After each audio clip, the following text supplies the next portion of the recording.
Everything in this poem happened between my audition and today. I lost my earphones. Well, I didn't lose them. They got caught in the bus door when I was getting off, and as the bus drove away, the left earbud got detached. Like an astronaut on a spacewalk getting caught in the wrong gravity wave, he was pulled away, his line was cut, and he was lost into the void forever. And when the station realized what had happened, it still didn't really sink in. It did sink in, however, the next weekend when I had to travel again. I travel often, but I don't travel like those Instagram pages know. I travel between the big city I go to school to and the little town I call home. And the 3 hours in between seem to heartbeat away with that astronaut lodged at his post. But without him, it's more like a lifetime and a half. Anyways, the bus was fairly crowded and I managed to get a seat towards the back. And it suddenly grew into notice. And it only grows louder and louder and louder. Like I was getting closer, it grows. This incredible, ear-splitting, deafening, unbelievably profound silence. This thunderous silence.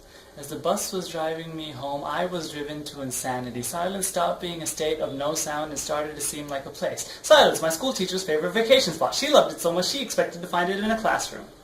And the more time I spent in silence, the more I saw why.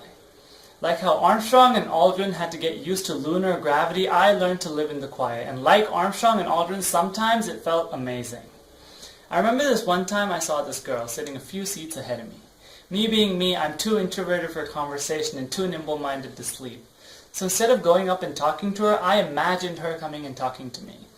I imagined reading her poetry. I would look her in the eyes and say, I know we just met, but like our old plans, let's just hold hands and slow dance through this romance. I'm no man to get a gold chance just to miss.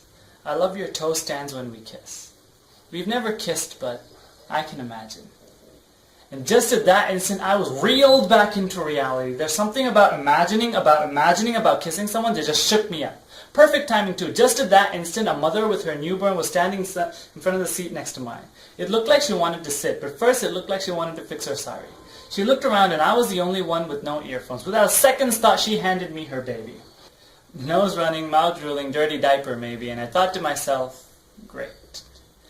But once the moment had passed, the baby returned, I realized what had just happened. My presence in the silence, my presence in the moment allowed her to trust me. Maybe I'm just being poetic, but like Armstrong and Aldrin, I felt amazing. But Armstrong and Aldrin shit their pants on the way up, and so before I found these joys, I had to see the violence of silence, the riot in the quiet. Over the course of our coarse existence, the only thing that consists of consistence is that humans want out. It's tragic how humanity has resorted to distractions to escape living in the moment. We've given up thinking for staring out the window with music in our ears and someone else's dreams in our minds. We've given up laughter for our little bubbles. In a country of 1 billion people, every bus ride seems more and more like a washing machine. So many bubbles, so many minds wiped clean of the present. And so now in this soapy silence I bask, always on the lookout for another. Another interstellar spacecraft who has lost an astronaut or two in her travels. Maybe I'm too introverted for conversation and too nimble-minded to sleep, but maybe, just maybe, she'll want to board. Maybe we'll trade stories of our loss, maybe even ones of our joy. So I salute that brave astronaut we lost so long ago. He pulled back the curtain on our generation. He showed us the way. He showed us a way. A way away from hiding.